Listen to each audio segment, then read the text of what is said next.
Okay, everyone, welcome to today's Tech Talk. I would like to welcome you all. To start with, today is National White Cane Safety Day. So for the white cane users and those who are contemplating, happy National White Cane Day, Safety Day. The Metropolitan Washington Ear is having a celebration, and some of our colleagues from POB have joined them as well. Back to our Tech Talk. Today's Tech Talk is on artificial intelligence and its usage with assistive technology.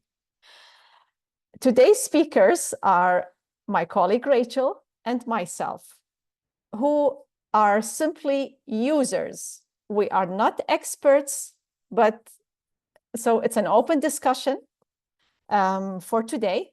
And just one second. The first thing we will start with, what is artificial intelligence? And then I'll talk a little bit about the history.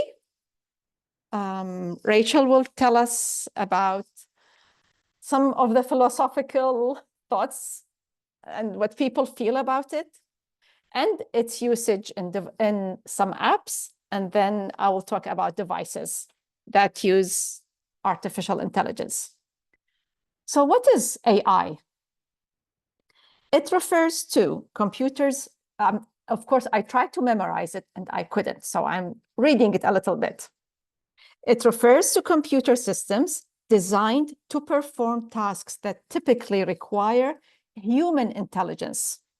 This includes things like understanding language, recognizing images, solving problems, and learning from experience.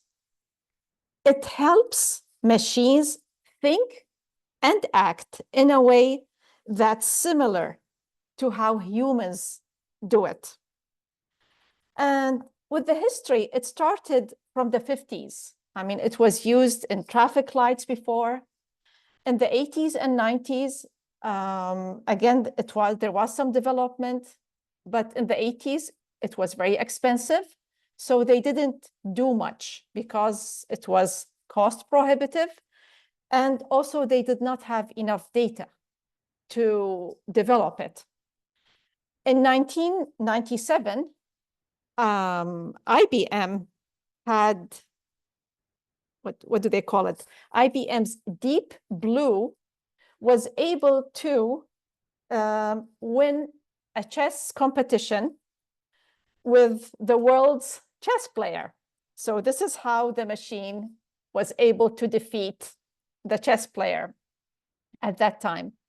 In the 2000s and 2010s, it started being part of our lives in everything, in the healthcare system, in finance, in the banking, going to the supermarkets.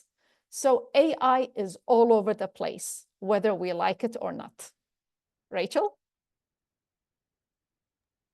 Okay, that was a perfect lead-in. Thank you, Tara, to what I was going to say. So, we hear about AI in the news, many areas of the press. It's getting a lot of attention and discussion, both positive and negative right now. And there are some very valid concerns out there regarding AI, things related to security, societal concerns about, how ethical is it? Is it going to replace jobs? Is there built-in bias? Is it fair? Security and privacy, I mentioned already. Accuracy is another concern, because when things are done through AI, are we getting good and valid information? So these are all very valid concerns, and we all have to evaluate AI for ourselves and decide how comfortable we are or are not in using it. But the purpose of our talk and discussion today is not to focus on that.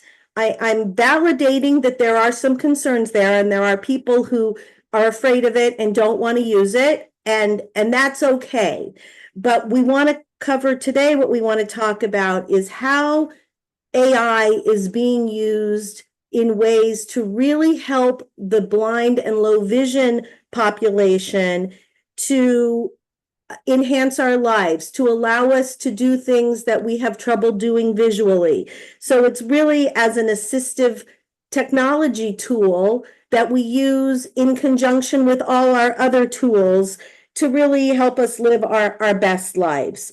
And whether, like Tara mentioned, and I was going to say it too, whether we like it or not, we are all using AI. It's so embedded into our culture, into where we shop, how when we search the internet, if we have any smart devices in our homes, are we using Siri or Google Assistant? Do we have an Alexa device? Mine may start talking. I shouldn't have said her name. All of these smart appliances and devices that are in our home that Tara is going to talk about. So we are using it. It's just a matter of how comfortable we are in using it. So that's the goal of our discussion today. We really don't want to veer into whether or not we're comfortable with it, because that's really a personal decision for all of us to make. So Tara, do you want to start with devices, or do you want me to jump right into apps? I can briefly talk about some devices that some of us use. For instance, the Nest thermostat at home, which is Google operated. Some of us have it, and it learns what our preferences are when it comes to temperature. So it knows, like at night, we don't want it more than 68 or 69. It learns our habits.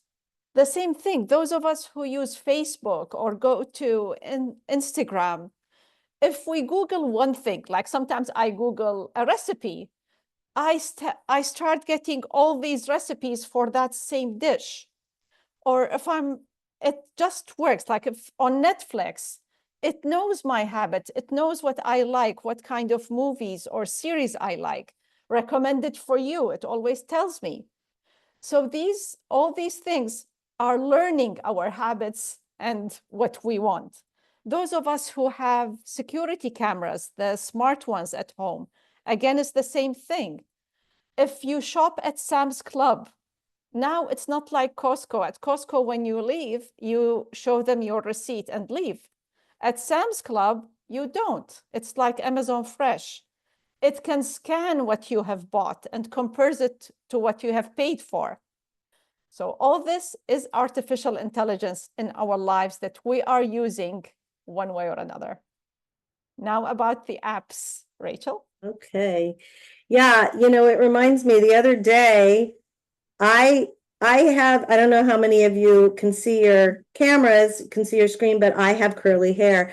My husband the other day said, "Have you been shopping for new hair care products?" Because he kept getting things in his, he's not a Facebook user either. It was just in his internet, ads, pop-ups for curly hair products. And my husband doesn't, his hair is, what hair he has is straight, and he doesn't have that much. So, it's so smart, and we all deal with this all the time. So Tara is right. It's in our lives, whether we like it or not. Okay. So let's talk about some areas where we as visually impaired people can use AI to our advantage. So I'm going to start with an app and website that was not designed specifically for us, but is very useful for us and is the basis behind all the artificial intelligence that's going on in the apps that were designed specifically for us. And that's the company OpenAI. Many of you have probably heard of ChatGPT. So ChatGPT is what is behind all the apps I'm going to talk about today, but I'm going to start with ChatGPT because we can all use it. It's an app, and it's also available in a website form. So you can use it on a smartphone, you can use it on a tablet, and you can use it on your computer by accessing ChatGPT in a web browser. And it really can do almost anything. The opportunities are pretty endless. So here are some things that I've used it for. I know Tara uses it as well and can weigh in as well. But you can ask it a question and just have a dialogue with it. I've used this a lot instead of doing a general Google search, because it gives me a lot of information and saves me time having to figure out which, all the individual websites I need to open and then try to digest, which is hard when we don't read the screen very easily. So I even use that in preparation for our talk today to get some information. So you can, again, do it on your phone, you can do it on the computer. Now, when you're on a device like your phone or a tablet like an iPad, you have a choice of typing and having the response in typed form back, or you can do it verbally. You can have a conversation, and in its advanced mode, you can even pick the tone and the type of speech you want. Do you want it to be very professional? Do you want it to be a little more whimsical? There's all kinds of choices. So you can, again, just have a dialogue with it. Ask it a general question. It gives you some information that it pulls from a variety of sources, and then you can ask questions to dig down into the detail. You can take a picture of something and ask it to describe it for you, or read the text to you, and then ask very more specific information. For example, you could at a restaurant take a picture of the menu and ask it for a general description of the types of things that are available. And then you could say something like, describe the salads to me, or tell me what chicken dishes are on the menu, and things like that. And it'll just engage with you as if you had a dining companion reading you and help the menu and helping you analyze it. You can copy and paste a document or something you've written into it, or something that someone else has sent you into it, and ask it to do something with that. For example, you could have a meeting, minutes from a meeting, and they're 10 pages long, and you just want the highlights. You could ask it for the highlights, kind of like Cliff Notes from when we were, in school. Or if you wrote something, you could put it in and you could ask ChatGPT to edit it. I've done this recently because I tend to have more typos than I would like, especially when I've dictated and Siri doesn't understand me correctly, or even when I'm just typing. And to proofread visually is very difficult for me, and I miss things because of my vision. So I've had ChatGPT do that for me.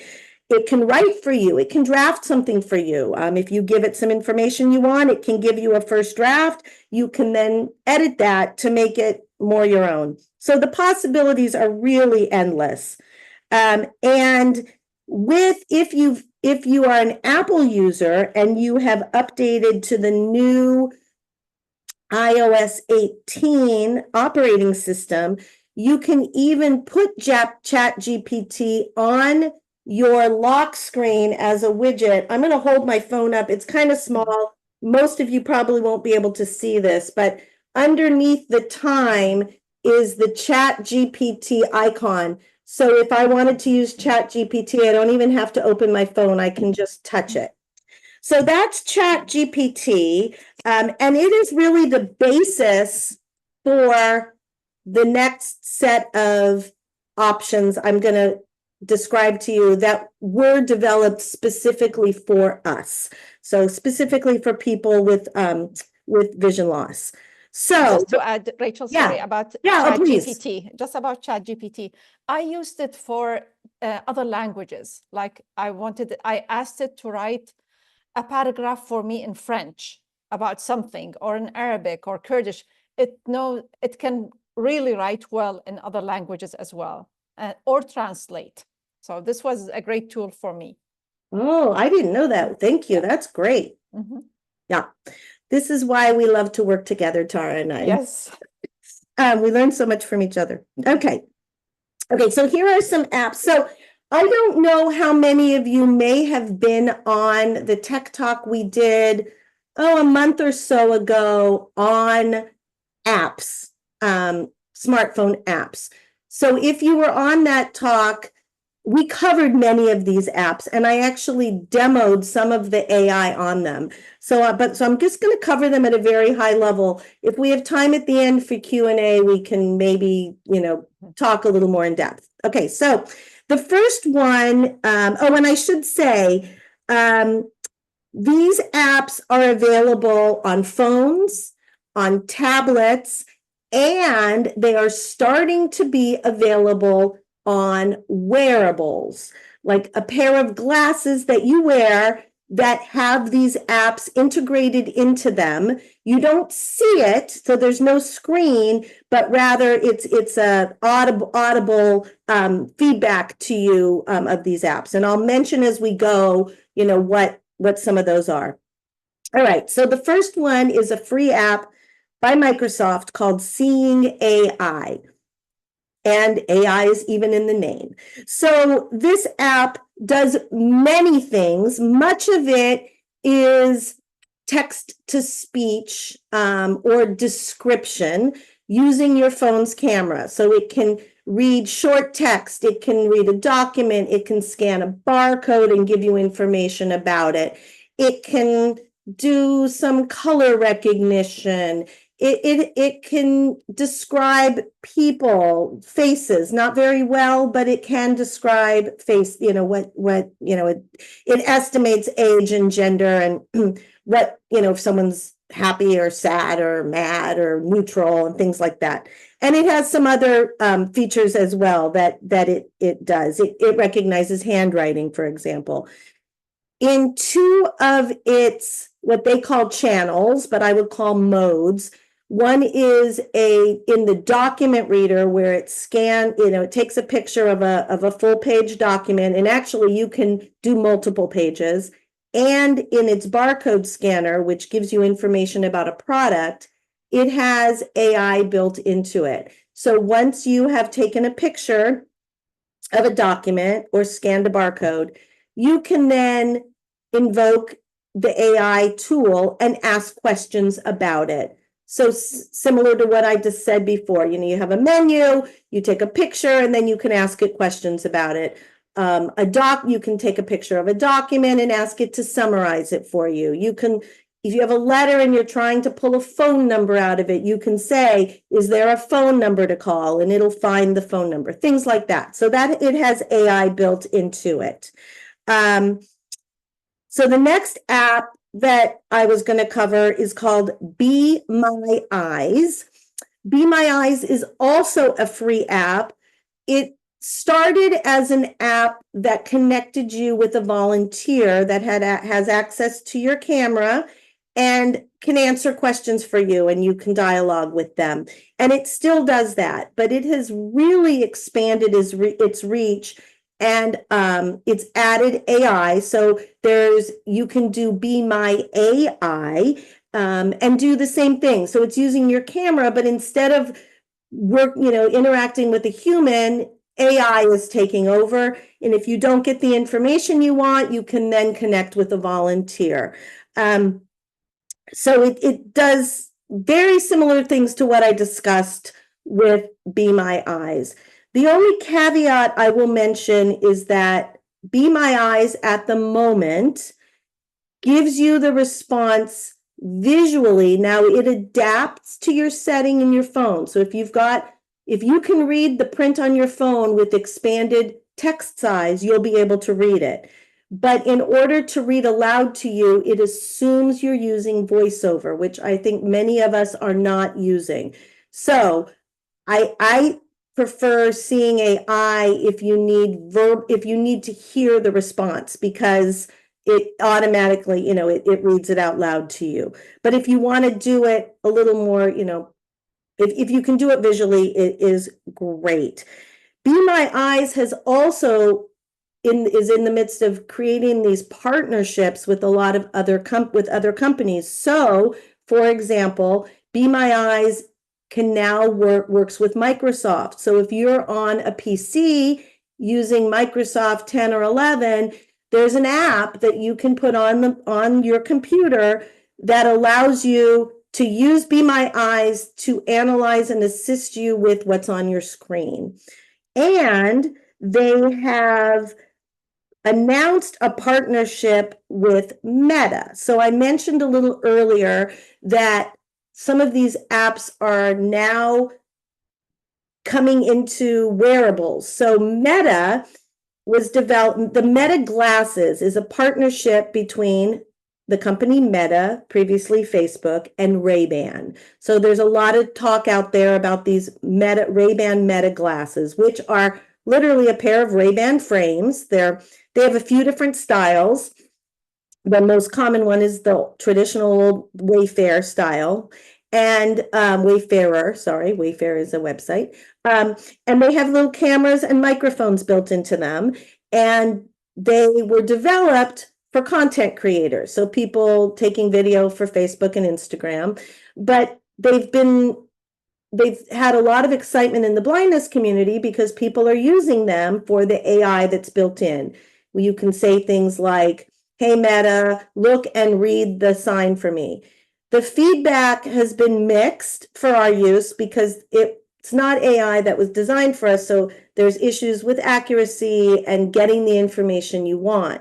But some of these companies that I'm covering are partnering with Meta. So we're going to start seeing some of these capabilities with the Meta glasses from these apps that were developed for the low vision and blindness community.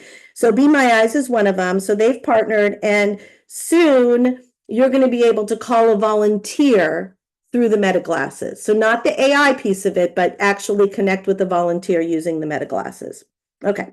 The next app is Aira Explorer. That's AIRA Explorer. This app is similar to Be My Eyes in that you can connect with a live assistant.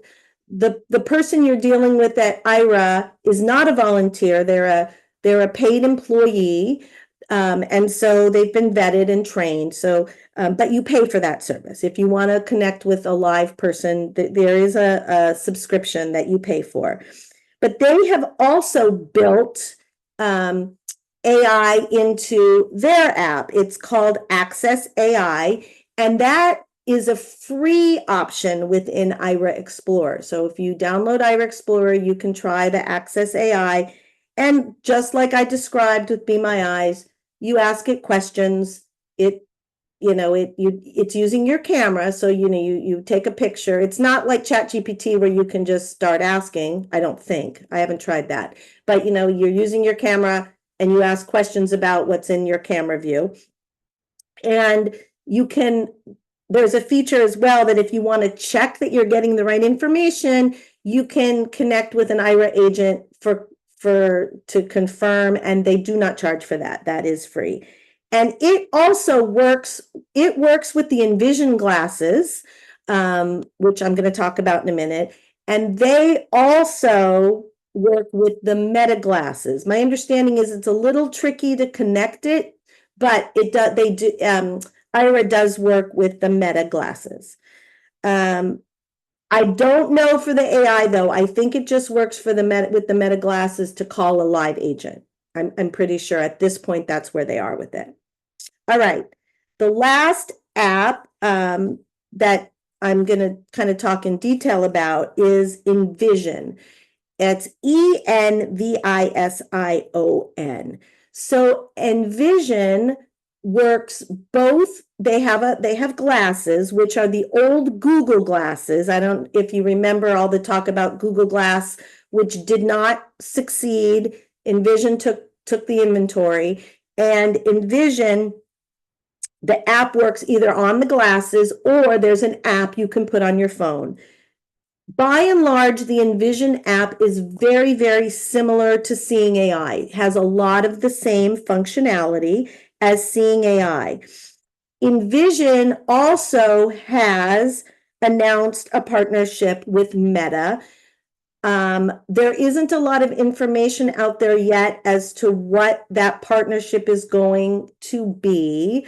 There's some speculation that Envision may have its full capability on the Meta glasses eventually instead of the Envision glasses, or some portion of it. We don't know.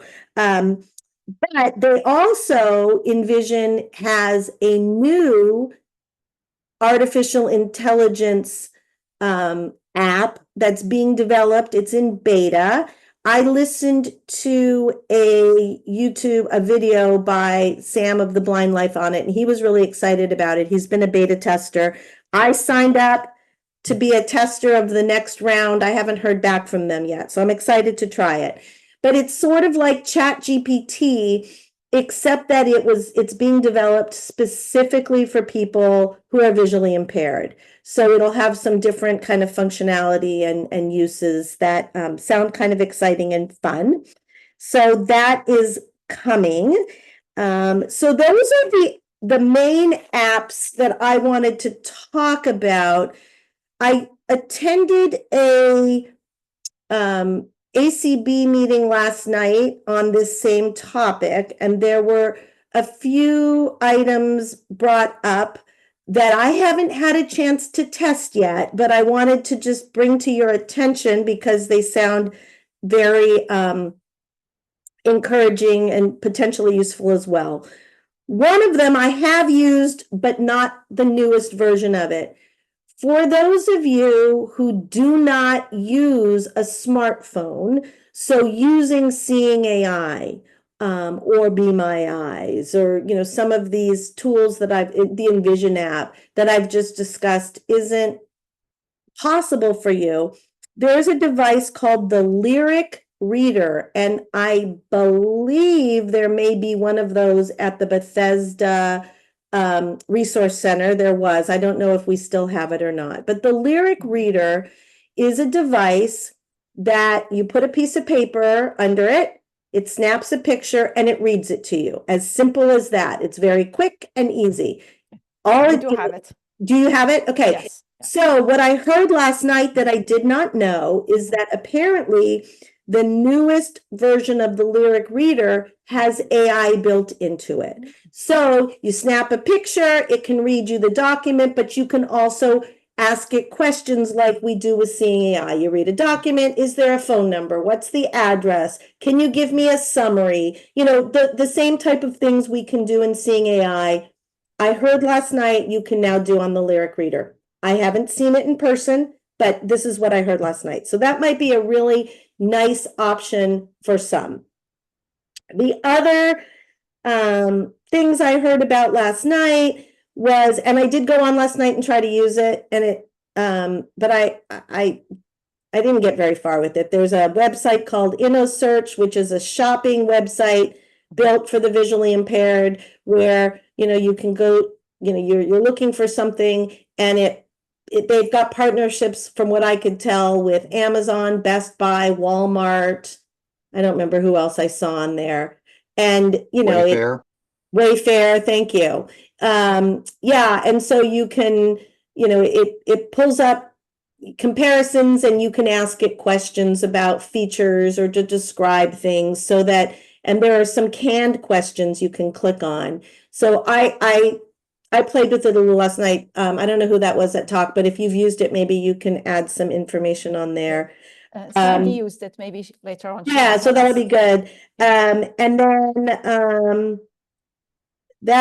there's a new mobility tool, Glide by Glidance. I haven't seen it, but it's getting, it's using some AI to help those of us who are visually impaired get around like a guide dog might do. And there was one called Speakaboo that apparently describes what's in front of you, but I have not used it. So if anybody else has used some of these things, that would be great. So that is a lot of information. That's what I had prepared, and I'm going to stop talking now, and others can weigh in, or we can entertain some questions or demo or something. I'd like to start with Sandy, if you're on, and tell us about the website. Did you try it? The shopping website? Hi, can you hear me? Yes, we can. Okay, so I've only used the InnoSearch.ai website a little bit. I didn't actually buy anything. It came out last spring, and at that point, it had about 5 big companies, like you said, Amazon and I don't know, Walmart and a couple others, Target maybe. But I just saw a note the other day that they've expanded to, I think it's thousands, but it was certainly hundreds of companies are on board. So the beauty of InnoSearch is that they cut out all of the visual noise. They make the screen really simple while you're trying to search for something. And yes, Rachel, you did describe the AI kinds of stuff. You can ask more questions.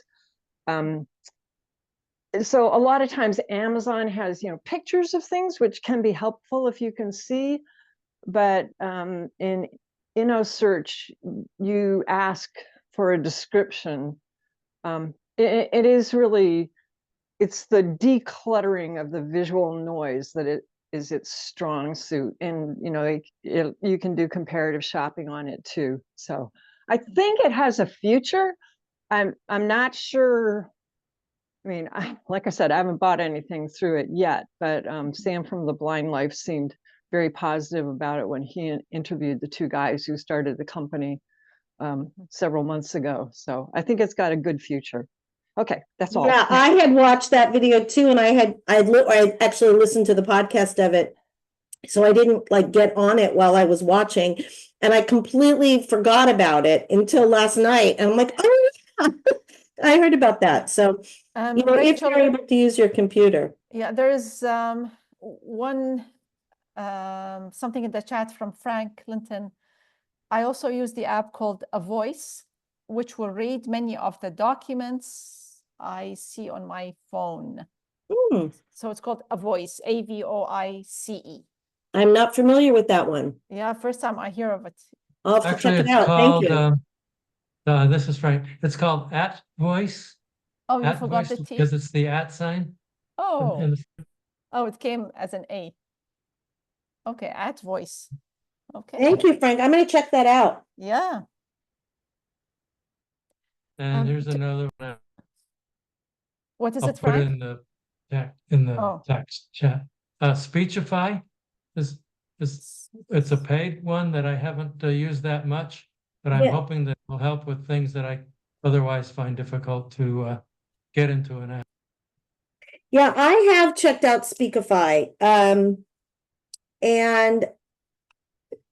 I'll be curious to hear what you think of it. And maybe it's changed, but I heard about it a while ago, and it was one that I don't, and I may be misremembering, but I think it was one that was developed for the general population as opposed to the visually impaired specifically. And I found some issues with accessibility in it, but that was a couple years ago. So that may have changed, and I may be confusing it with something else. So after you try it, let us know what you think. Okay. Tony, I have a question for you. You were a computer programmer in the 90s. How was it with AI at that time? I wasn't working with it. I was working with an operating system, which is some levels down from where software is these days. Okay, so you did not use AI in the 90s? No. Okay. So now we'll open it to questions about the apps, about any usage, what you think about AI. We'd love to hear from you all. And Hello? hello, is that Kilov? Yeah. Hi, Thanks Kilov. a lot for this. Hi. I want to know if you could just explain to me very simply how I can have that sort of menu thing. Have it explained to me, because I don't want to read everything on the menu. Just tell me the kind of food that I like. Do I have to download ChatGTP and put it? Is that a separate app? Or is that part of another app? Or what? Yeah, let me ask you. There you could download any number of a few different apps to do that. Are you a smartphone user? Yeah. I have the iPhone, and I do use Seeing AI a fair bit. Okay, so you could do a couple things. You can try it. I've done it with Seeing AI. So if you already have Seeing AI, you would take a picture of the menu with the document reader within Seeing AI. I actually printed, although it'll be a good test because it's a terrible printout and it cut off some of it. But just before I printed a PDF menu off a website, the internet, to try it. So this will be not pre-tested, but we can try it with Seeing AI and ChatGPT and see what happens. But so the two suggestions I have are: one, if you already have Seeing AI, use the document reader, and then you invoke AI. So do you want me to do a quick, should we try it? I would love it if you could, because I just don't know how to get the AI features working. All right, I'm going to try it. We're going to compare. And this is, normally if I'm giving a presentation, I like to try these things ahead of time and make sure they work. But I did not do that today. So we are going, we're going to see what happens. Okay. So first we're going to do it with Seeing AI first, and then we're going to do it with ChatGPT. So I'm going to open Seeing AI, and I'm going to hope that can you hear that? Yeah. Okay. So I'm going to invoke the document reader, which on Seeing AI looks like a piece of paper. There's little icons along the bottom, which hopefully I love Seeing AI. I will say that when I'm showing people Seeing AI in the Resource Center, not everybody can see the icons. So we simplify the screen for them to just give them what they want. And they kind of just have to learn where to touch. Let me take a step back. You can also invoke it with Siri. But I didn't do that right now, but you can make Siri shortcuts to open that as well, to open the document reader. Okay, so I'm going to open the document reader, and you can all hear that, right? So I'm going to hold steady. Processing. Okay, so it's got it, and I'm going to show it to you on the screen. It doesn't look, we cannot see it well. Oh, that's right. Because of the glare. Yeah. So I'll describe what I'm seeing on the screen in my font that is my default is the menu from top to bottom. I can read it visually. It says appetizers, and it lists them all with the prices and a description and all that. Or I can have it read from top to bottom, which I'm going to just start, and then I'm going to stop. Appetizers. Minestrone soup, small $5.25. Large $7 garlic bread. 1/4. Okay, so it could read me the whole menu. So let's try the AI. So when you're in Seeing AI, on the bottom of the screen in the far right corner is kind of like a little speech bubble with a question mark in it. You touch it. And now I can ask it a question. So I'm going to dictate. Let's just do a few things. What is this document? This document is a menu that lists various food items, including appetizers, sandwiches, daily lunch specials, salads, and pizzas, along with their descriptions and prices. Describe the pizzas.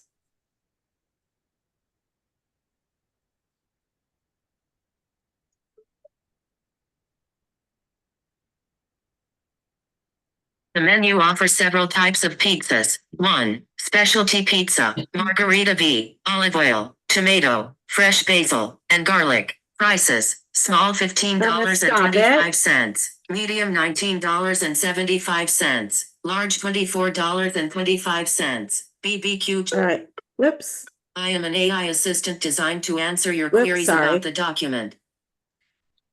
That's brilliant. Yeah, so you could ask it, you know, anything you really wanted. Okay, so now let's see how ChatGPT does. I'm curious. No edge is visible. No edge is visible.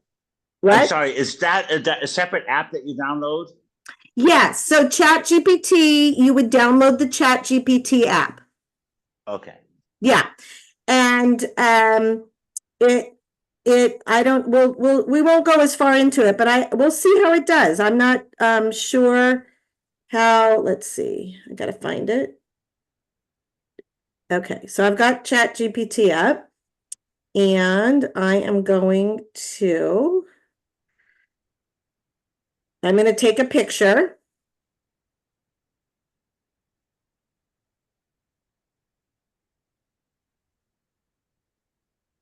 Okay, and now I'm gonna do next.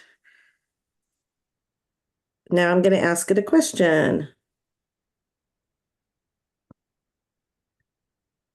What is this document?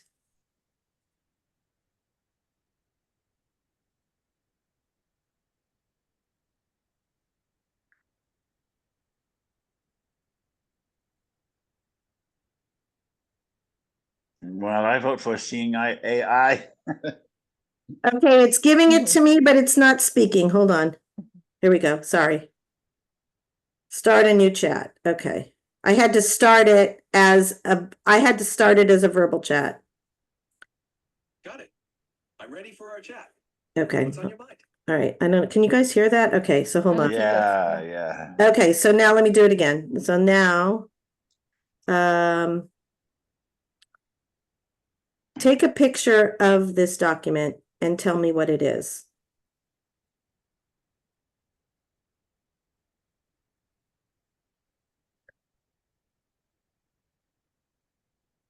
Okay.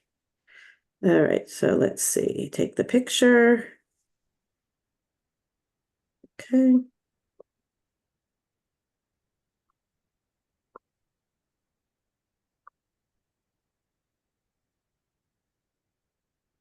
Oops, something went wrong. Yeah. Retry. All right.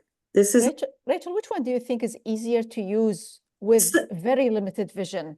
Yeah, so here's the deal. I didn't try this with ChatGPT. I've not tried to have a menu analyzed with ChatGPT.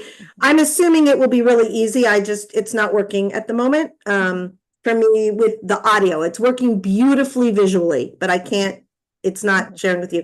So I think it depends. You know, seeing AI does limited things, right? You have to take the picture and then it can analyze it, and it's easy to get it to read to you. So it's probably a little easier to use, I think, but ChatGPT has so many wide-ranging capabilities. It just wasn't built specifically for the visually impaired. So it doesn't have like the Siri shortcuts, like for example, where you can say, you know, analyze a document or whatever, you know, you've got it set up to say, read a document. So it's probably personal preference. What do you think, Tara? You've used them both. I haven't used ChatGPT with the audio. Yeah. Yeah, so I don't know. Yeah, I've only used it, and this is where I probably should have tried it before. And I was going to try it ahead of time, but I got a notice this morning that I only have the free version. And so I only had 5 minutes left for the month. So I was afraid to practice with it because I wanted it to work on this call. And I didn't want to run out of my free minutes. So I will play with it and report back. But it should work the same way. I know Sri Roy has used it a bunch, and he's not on here, I don't think. But no, he's not. Yeah, I think that once you know how to use ChatGPT, it's probably super easy because ChatGPT is very conversational. So, you start like, here, I can show you, we're not going to use the menu, but let me just show you how the conversation with ChatGPT works so that you can kind of hear. Hold on. So let's go ChatGPT. Okay, wait. Let me close it and get back in. Okay, so. All right, I'm opening ChatGPT.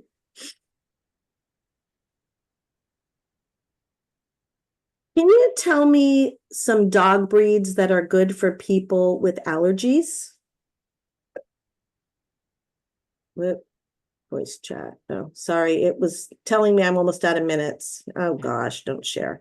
All right, let's start over.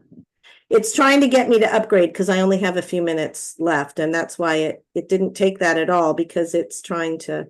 Okay.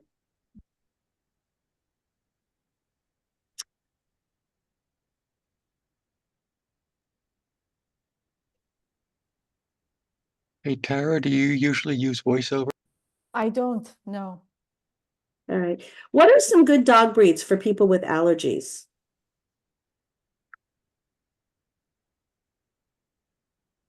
I'm sorry, but I'm having trouble responding right now. Please wait a minute and try again. Yeah, this is what You happens. want some of your money. Yeah, they you want your do. money. I'm sorry, but I'm having trouble Okay. responding right now. We don't want to. Please So, wait. I have played with this over, the last week or so with great luck. I've asked it things like, we were debating which version of a credit card to get, for a travel credit card. And I asked it about the differences between the two, and it gave me really good synopsis of the differences and what was covered and what wasn't. And when I went online to check it, it was absolutely accurate. I've asked it for, oh God, I can't even, let me think. I look at some of, and the other thing it does that I really like with ChatGPT is it keeps a history of your it keeps your history. So unlike seeing AI where, once you do it, it's gone, I can go back and let's see. I tested it to say, what are some good card games for two people? And it listed a whole bunch of them. And then I said, how do you play one of them? And it gave me all the rules. And how much time does that game typically take? And, so you just engage in a conversation with it, and it really can save you a ton of time on Google searches and things like that. So that's how I've used it. I haven't tried to use it to take a picture and have it describe and then engage, but it can do that. So I just, like I said, I think it's not being nice because I'm almost out of minutes. And we should not forget not to put our personal information in, like social security numbers, phone numbers, things that are private, because we don't know where they get stored. So it's better just to ask general questions about this. Absolutely. This is Sandy. I have a quick question. So Rachel, seeing AI is free, but you've mentioned a couple times ChatGPT free minutes. So ChatGPT is free in its basic form. This voice, it's supposed to just, so apparently there are two AI models it's working on, an advanced model and a basic model. So in its free mode, you are in basic model. This voice interaction that I'm doing is in the advanced model. Now it's supposed to, what I read, all these different voices you can use. It's supposed to then convert to a more basic voice model. And so I think once I use my 5 free minutes, it's going to send me over to the basic model and work without the pop-up to keep reminding me to upgrade. So yeah, you can use ChatGPT for free, but in its basic form. And it's supposed to just be a little more advanced and quicker in its advanced form that you pay for. And I don't know how much it is. I haven't looked into that yet. I wanted to kind of play with it for free, but I think you can use it as basic for free. Tara, have you ever gotten any notices to upgrade? Yes, because I tried to generate images, and I think the limit was only 2 or 4 images per a week or something like that. So I got that notice as well. Yeah. Because it generates images for you, like images of a dog with eyeglasses or something, and it creates the image for you. Any other questions or comments?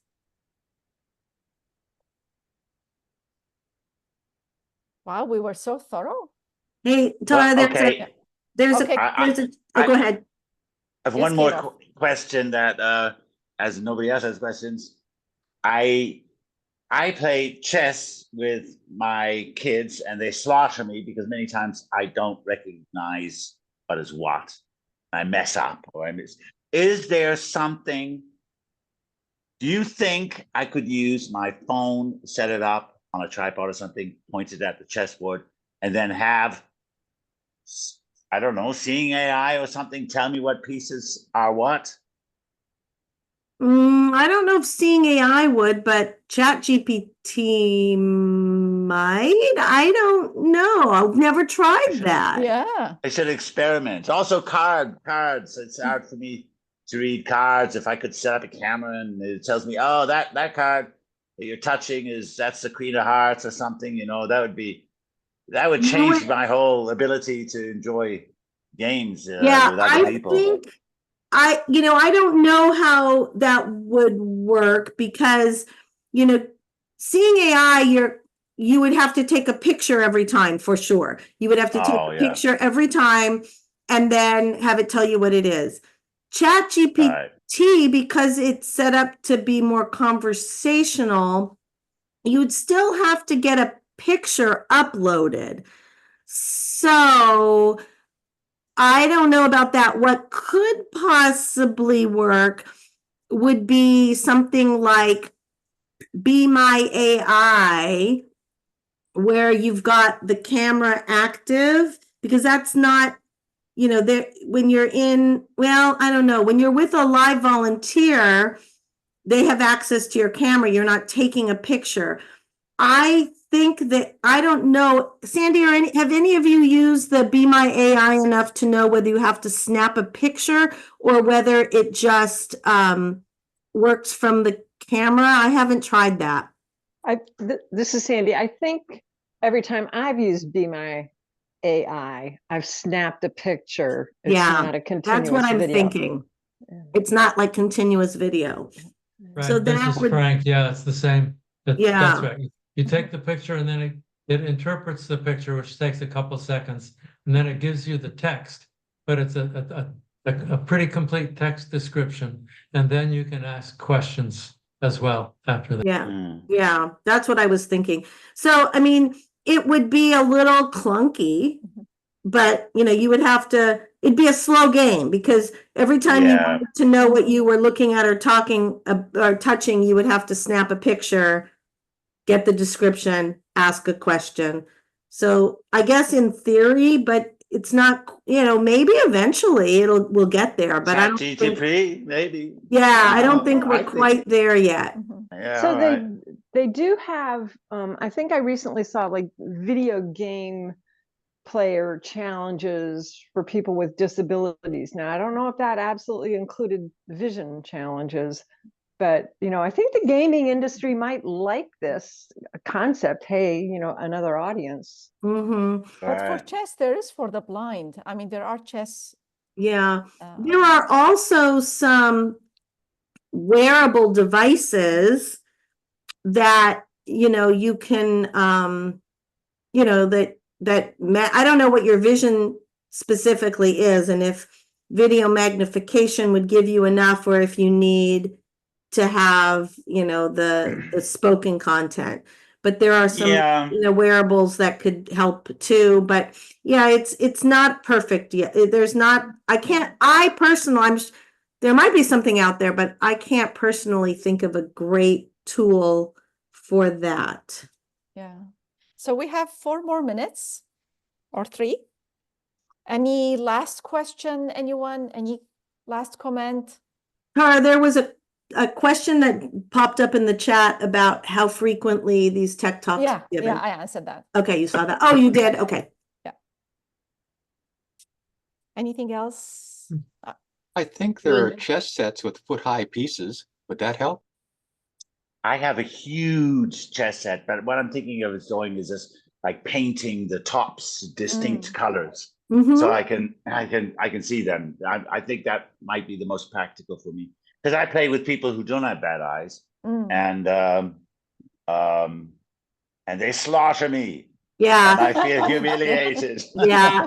Sometimes we go looking for a high-tech solution when a low-tech solution will work beautifully. Yes. Like you said, Yes, like yes. painting the tops to so that, you know, or, you know, even putting tactile pieces, you know, they have bump dots that come in different Yes. shapes. So you could Yes. put a bump dot on each, you know, a round one is, you know, the king, and the square one is the queen, and the, you know, little X is the pawns or whatever. And you could then feel them. I mean, there are great low-tech solutions that we sometimes overlook in search of a high-tech option. Well, I love that high tech is. I love the high tech. I gotta admit, it's really what a huge difference it makes. That's true. Well, is InnoSearch free?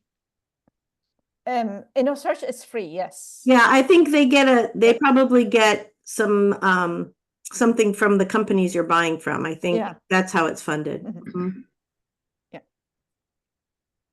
Okay, this was great. And hopefully you will try out, we will all try new things that we have learned today.